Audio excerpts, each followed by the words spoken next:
여러분, 사람이 변할 수 있을까요? 없을까요?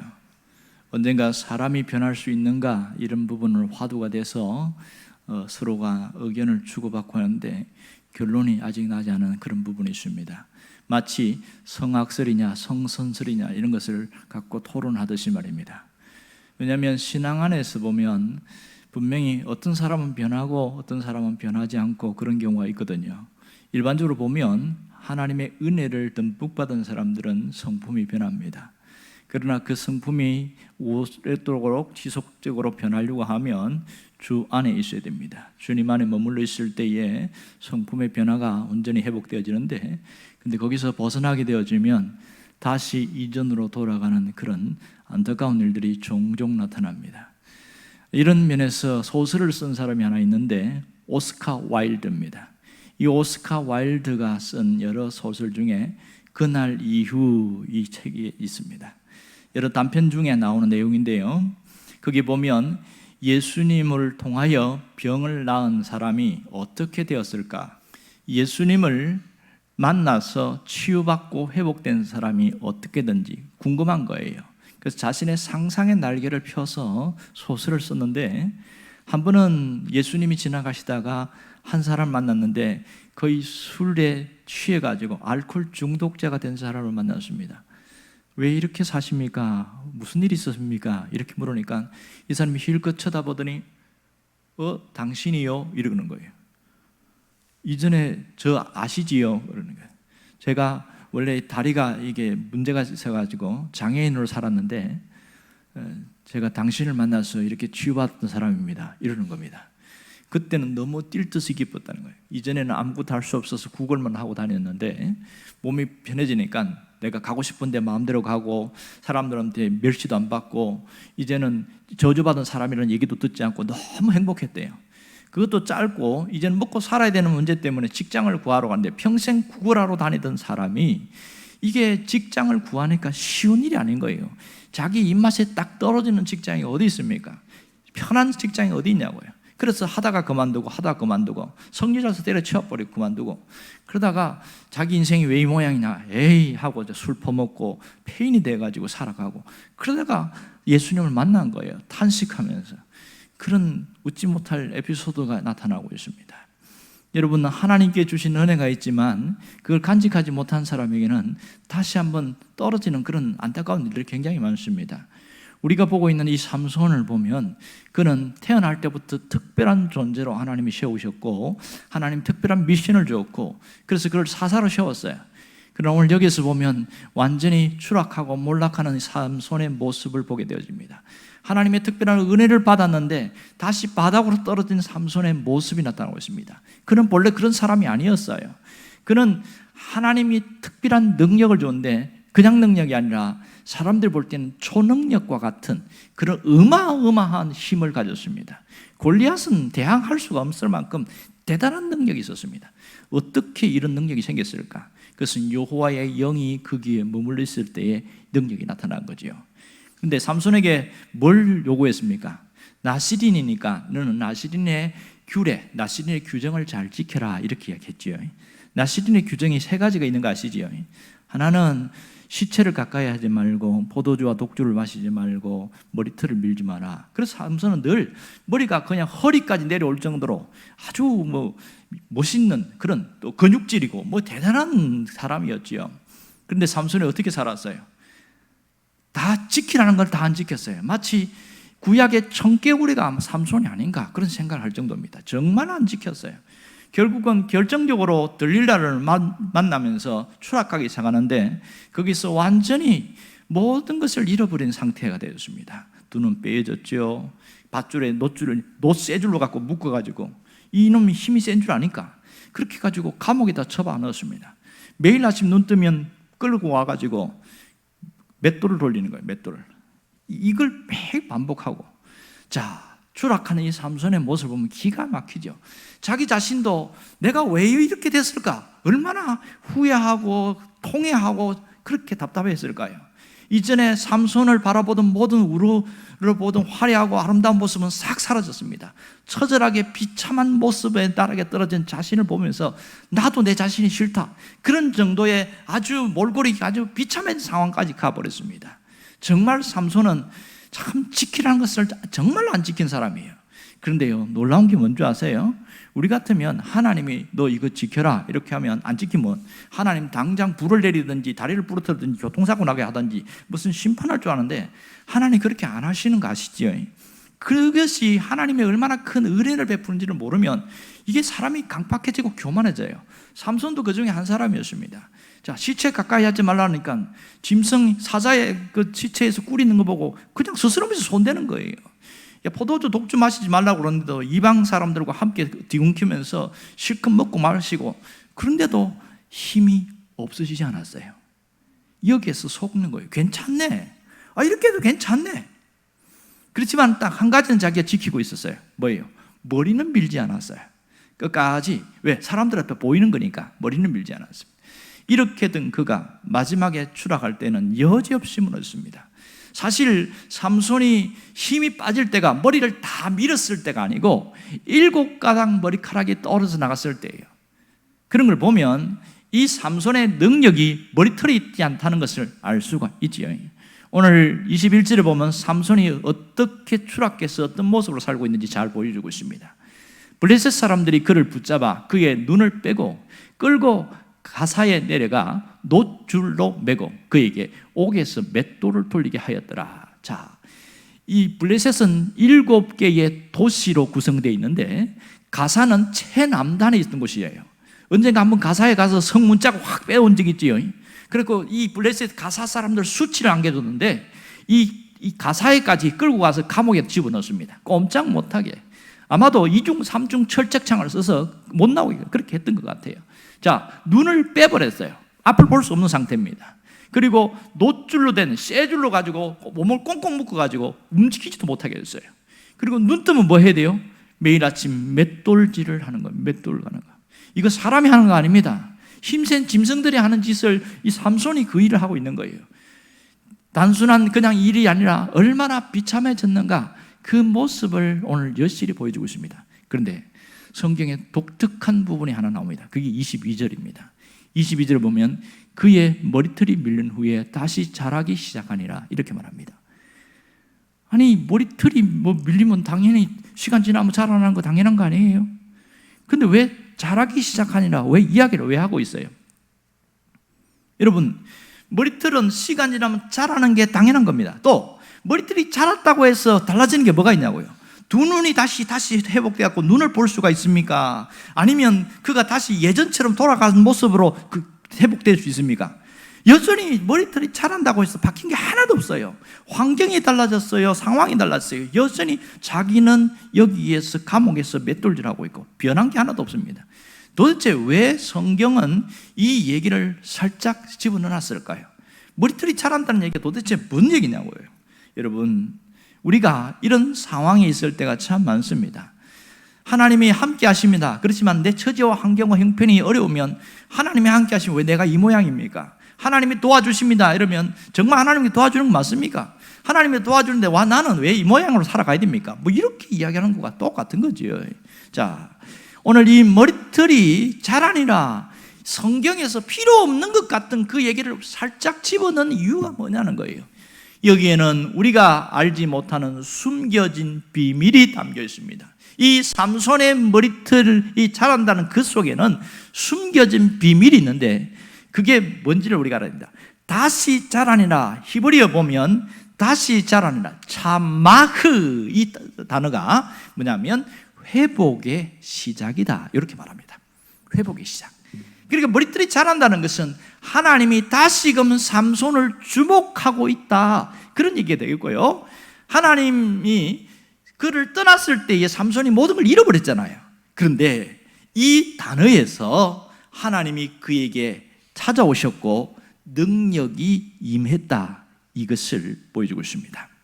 여러분, 삼손에게서 머리털은 어떤 존재일까요?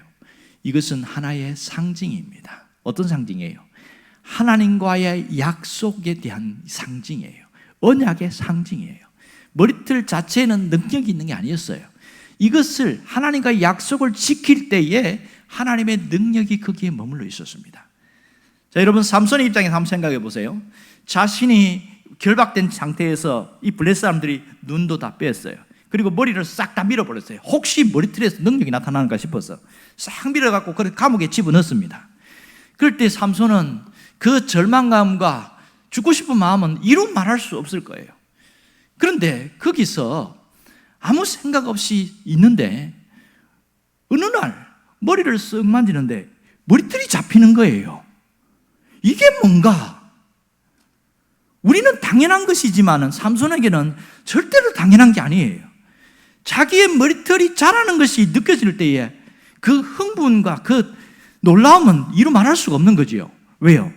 그는 하나님이 내게 찾아오셨나 보다. 환경은 달라지지 않았어요. 여건 변하지 않았어요. 여전히 자신은 감옥 속에서 맷돌질하고 있고 또 채찍질 당하고 그렇게 아주 비참한 상황을 살아가지만 자기 마음이 변하기 시작하는 거예요.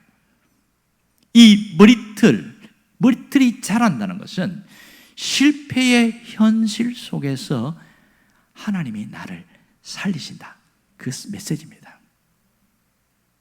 오늘 여기에 하나님의 회복의 신호탄이 보이고 있습니다. 하나님이 그와 함께하는 역사, 회복의 신호탄이 바로 머리털이 자라는 것에부터 사인을 주고 있습니다. 다른 사람은 모르지만 삼손 자신은 정말 뼈저리게 느끼는 거예요. 머리털은 그에게는 하나님의 임재요, 하나님의 사랑의 표현입니다. 하나님이 나를 아직도 사랑하고 계신다는 그 증거가 그에게 머리털입니다. 하나님, 머리털이 다시 자라고 있네요. 하나님이 함께 하시는 거 맞나요? 하나님, 다시 내가 이 일을 설 수 있을까요? 온갖 생각들이 일어나겠지요. 그러다가 환경이 여전히 변하지 않고 아무런 힘과 능력이 없을 때에 정말 맞나? 그런 의심도 생길 수도 있지요. 점점 머리털이 자라는 건 자연스러운 현상인데 삼손에게 확연하게 달라진 것은 마음가짐이었어요. 이전에는 패배감과 절망감과 처절한 그 고통 속에서 주저앉아 있는 그 인생, 이제는 끝났다. 모든 게 죽고 싶은데 죽지도 못하는 상황까지 온 거예요. 이렇게 생각했던 그에게 한 줄기 희망이 비치기 시작했던 겁니다. 완전히 무너진 바닥에서 하나님이 그래도 나를 살리신다는 것을 알게 된 거죠. 이렇게 자신의 인생이 끝나지 않을 것이라는 마음의 확신이 생겼어요. 오늘 우리에게 주신 메시지가 뭔지 아세요? 하나님은 실패한 자도 버리지 않으신다는 겁니다. 하나님은 무너진 자도 외면치 않으십니다. 하나님이 진노 속에서도 긍휼을 베푼다는 것을 잘 알아야 됩니다. 삼손은 철저하게 하나님이 하지 말라는 것을 다 해서 무너졌지만 그에게 다시금 기회를 주고 있습니다. 오늘 우리가 중요한 것은 어떤 상황, 어떤 환경 가운데서도 낙심하지 말라는 거예요. 왜냐? 머리털은 자라고 있습니다.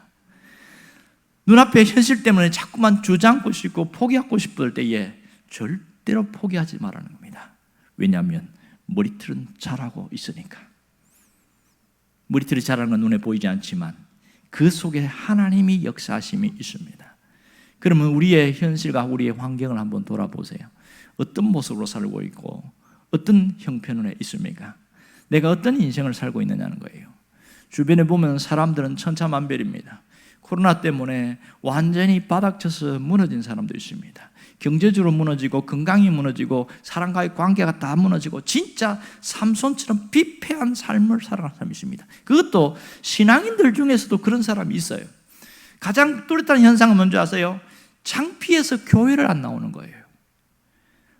이전에 내가 가지고 뭔가 있고 사장이라고 소리 듣고 이렇게 할 때는 뭔가 교회에서도 뭔가 좀 이렇게 헌금도 하고 큰일도 하고 있는데 어떻게 무너지고 나니까 얼굴이 부끄러워서 안 나오고 있는, 그러니까 사람 앞에서의 신앙생활은 그런 사람들이 상당히 많이 생기기 시작했다는 가슴 아픈 이야기입니다. 오늘 신앙인들 중에서도 세 종류의 사람들이 있습니다. 오늘 삼손을 빗대어 보면 마치 이 삼손처럼 가진 것을 다 잃어버리고 넉놓고 있는 그런 사람이 있습니다. 그가 가진 돈도 건강도 사람도 다 잃어버렸어요. 능력도 없고 존재감도 없고 오히려 다른 사람들에게 비난과 조롱을 당하고 자기 자신을 보면 탄식이 나오는 거예요. 어쩌다가 내 인생이 이렇게 망가졌나? 어쩌다 이렇게 끝나버렸나? 다시 일어날 수 있을까? 왜? 다 사라지니까 어떻게 잡을 수 있는 근거가 있어야지. 그래서 신앙마저 무너진 그런 안타까운 사람들이 있더라는 겁니다. 또 하나는 아직 그런 상태까지는 가지 않았지만 먹고 살만하고 여전히 견딜 수는 있어요. 그러나 자기 욕망과 유혹을 따라가는 사람들이 있습니다. 내가 좋아하는 것을 취하고 내가 하고 싶은 걸 취하면서 그렇게 따라가면서 유혹의 문턱에서 계속 넘나들고 있는 거예요. 계속 왔다 갔다 하는 그런 사람들이 있더라는 겁니다. 마치 들릴라의 그런 유혹처럼 말입니다. 그렇게 넘어지는데 그것이 좋아 보이는 거예요. 왜냐하면 다 아름답게 보이고 이것이 성공을 주는 것 같고 이것이 나의 삶을 활력을 주고 장밋빛 인생을 열어주는 것 같습니다. 그렇게 보여서 이걸 하다가 마음에 갈등이 생겨. 내가 이러면 안 되지. 이러다가 또 이렇게 내가 그래도 이렇게 하는 게 살 거 아니까 왔다 갔다 하는 흔들리는 사람이 있습니다. 그렇지만 소수의 사람이지만 자기 사명대로 하나님이 내게 주신 은혜를 붙들고 자기 사명대로 살아가는 사람들이 있더라는 겁니다. 이런 사람은 왜 욕심이 없겠어요? 왜 문제가 없겠어요? 그러나 자기 욕심을 버리고 환경을 이기고 현실을 이기고 내 약점을 이기고 이겨나가는 그런 소수의 사람이 있더라는 겁니다. 내가 왜 살아야 하는지 이 목적의식에 뚜렷한 그런 사람들이 있더라는 겁니다.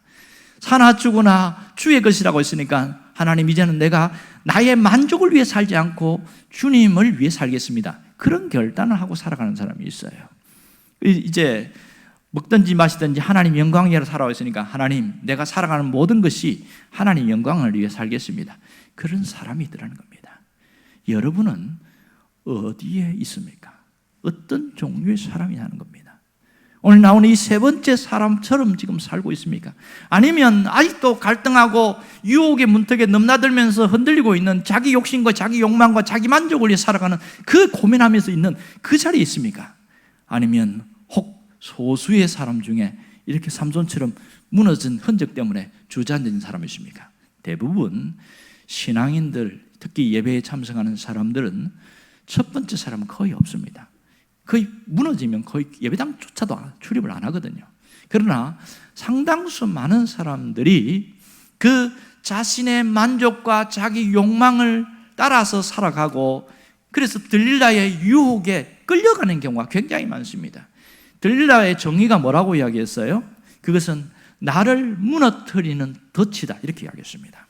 그것이 어떤 종류든지 사물이든지 사람이든지 사건이든지 그것이 나를 무너뜨리는 유혹의 덫이 있어요. 그것이 들릴라입니다.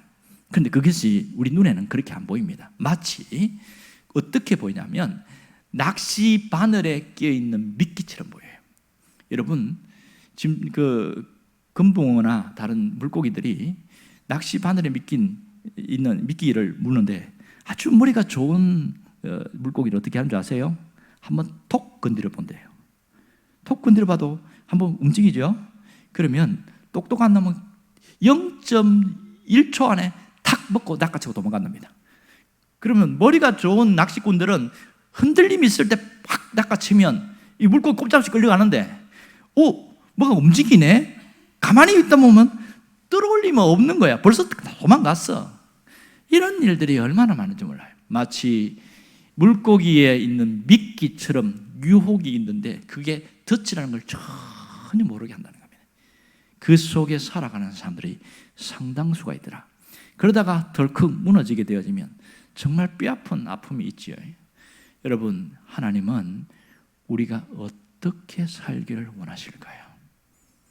하나님은 그런 갈등과 유혹과 어려운 환경 속에 있는 우리가 내 본분을 잊지 않기를 원하는 겁니다. 그게 뭐예요? 어떠한 상황, 어떠한 환경에도 신앙의 자리에 머물러 있으라는 겁니다.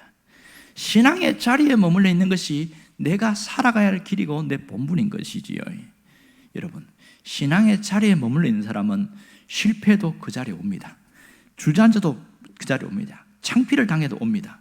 만일 이 삼손처럼 몰락하고 추락한 사람이 자기가 신앙이 있고 그래도 내가 마지막 하나님 앞에 예배는 드려야겠다, 이런 사람은 예배당을 떠나지 않고 저 뒤에 앉았다가 불이 났게 도망가더라도 반드시 그 자리에 앉아 있습니다. 그것이 사람을 의식하고 주변을 의식하고 내 자존심을 내세우면요, 그조차도 무너지게 되어져요. 그러나 하나님은 네가 어떠한 형편에 있고 어느 위치와 어떤 자리에 있든지 신앙의 자리에 머물러 있으라. 이게 하나님 우리에게 주시는 메시지입니다. 신앙의 자리에 머물러 있으면 어떤 일이 생깁니까?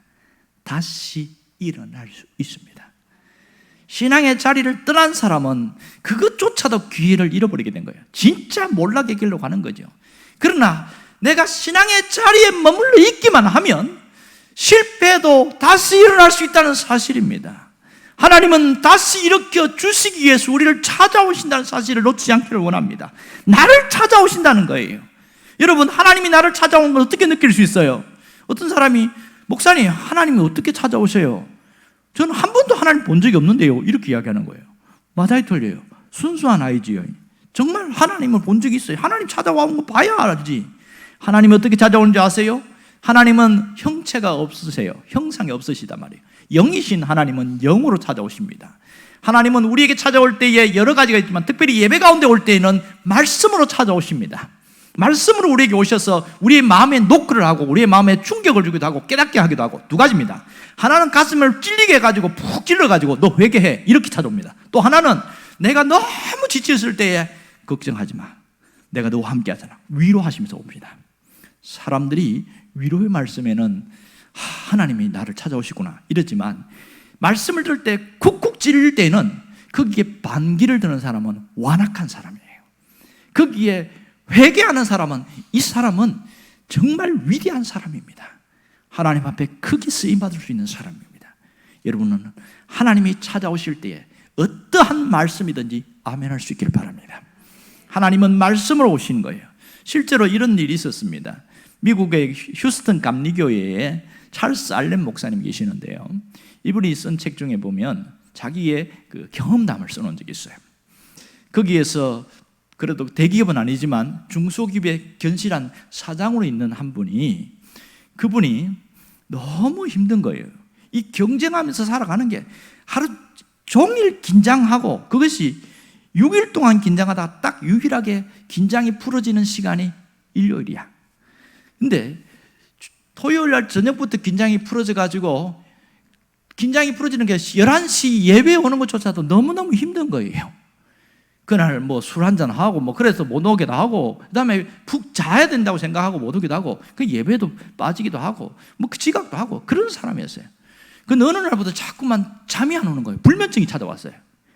하루에 12번을 자다 깨다 하는데, 이게 사람이 살 수가 있어야지, 할 일은 많은데. 그리고 뭔가 자꾸 불안한 거예요. 가슴이 톡톡톡 뛰고, 이거 왜 이러지 왜 이러지. 병원 가서 진찰해 보니까 별거 없어요. 심장 정상이야. 그리고 잠 안 오시면 수면제 드세요. 수면제 먹어도 잠이 안 오는 거 어떻게 합니까? 점점 상태가 심각해지니까 이게 정신적인 문제인가 봐요. 그러면서 정신과를 한번 가보시지요. 뭐 그렇게 가는 거예요. 근데 이 정신과의 그 의사가 상당히 이리저리 상담하고 오랜 시간 면담하면서 이건 정신적인 문제로 해결이 안 될 것 같습니다. 아마도 이 사람이 신실한 신앙인 듯합니다. 혹시 목사님을 찾아가서 한번 상담을 하면 어떻겠습니까? 이렇게 제안하는 거예요. 그런 의사 거의 없지요. 그렇게 해서 그래요? 그래서 목사님에게 정식으로 상담 요청을 하고 만났는데, 이 목사님이 상담 전문가셔요. 그런데 어떻게 상담하냐면 쭉 이야기를 오랜 시간 들어주더니, 그러세요. 제가 약을 처방해 드릴 테니까 약을 잘 드시렵니까? 물론 드지요. 근데 약을 하루에 5번 먹으면 됩니다. 그러니까 눈 뜨고 한 번 먹고, 그 다음에 식후에 한 번 먹고, 오전 아침 먹고 점심 먹고 반드시 약을 먹어야 됩니다. 잘 때도 먹고 5번 먹으면 된다는 거예요. 약을 한꺼번에 먹어도 안 되고 걸러도 안 되고 그냥 생각나면 먹는 게 반드시 지켜 먹으면 된다. 이렇게 하면서 이제 이렇게 봉투에 이렇게 일주일 분량입니다 하고 약을 줬어요. 이게 신비한 약인가 보다 하고 첫 약 뚜껑을 딱 펼쳤는데 약은 없고 무슨 이상한 글자만 써 있는 거예요. 그게 보니까 시편 23편 말씀이에요. 이건 내가 옛날에 본 건데 이 약 아닌데 왜 약이라고 했을까? 약 먹듯이 그렇게 읽으세요. 이렇게 쓰는 거예요. 그래서 이분이 진짜 약을 먹듯이 시편 23편의 말씀을 읽어나갑니다. 여호와는 나의 목자시니 내게 부족함이 없으리로다. 그가 나를 푸른 초장에 누이시며 쉴만한 물가로 인도하시로다. 읽는데 아무런 느낌이 없더래요. 시키니까 그냥 하루 5번 그렇게 약을 먹은 거예요. 5일째 되는 날 갑자기 가슴이 뛰는 증상이 없어진 거예요. 그 다음 날 푹 자고 이러는데 단 한 번도 안 깨고 잠을 잔 거예요. 불면증 사라졌습니다. 이 가슴 뛰는 것, 불안증 완전히 사라졌어요. 7일째 그렇게 마음이 편안하대요. 그러면 지금 자기가 하는 일은, 업무는 어떠냐? 똑같은 거야. 늘 긴장하면서 살고 늘 힘들고, 그런데 이상하게 마음이 편하대. 이상하게. 야, 신비한 약이네 이러면서 목사님에게 갔더니 처방을 다시 하면서 모든 문제의 근원은 영적인 데서부터 시작되었습니다. 이렇게 이야기하면서 영적인 문제가 회복되면 마음이 회복되고, 마음이 회복되면 내 삶이 회복됩니다. 차근차근 알려주기 시작했어요. 그래서 하나님에 대해서 물어보니까 하나님도 막연한 하나님을 알고 뭘 잘 몰라. 그래서 이분에게 하나님을 가르쳐주고 구원이 뭔지, 교회가 뭔지, 어떻게 살아야 하는 것인지 뭐 이런 부분을 하나하나 가르치면서 신실한 사람으로 거듭난 그런 이야기가 있습니다. 분명한 것은 하나님은 지금도 우리에게 찾아오신다는 사실입니다. 말씀으로 우리에게 찾아오십니다. 하나님은 때로는 내게 위로하는 말씀으로 오시기도 하지만 때로는 충격을 줍니다. 너 정신 차려라. 그러면서 진짜 비수처럼 푹 찌르듯이 그렇게 아플 때도 있습니다. 이럴 때 잘하는 게 뭐예요? 탁 마음에 무릎을 꿇고 회개하는 것. 이게 위대한 신앙으로 거듭나는 역사입니다. 여러분, 하나님은 우리를 이렇게 찾아오시는 것만 하는 게 아니라 우리를 다시 이렇게 세워주시려고 역사하신다는 사실을 알아야 됩니다. 어떻게 해요?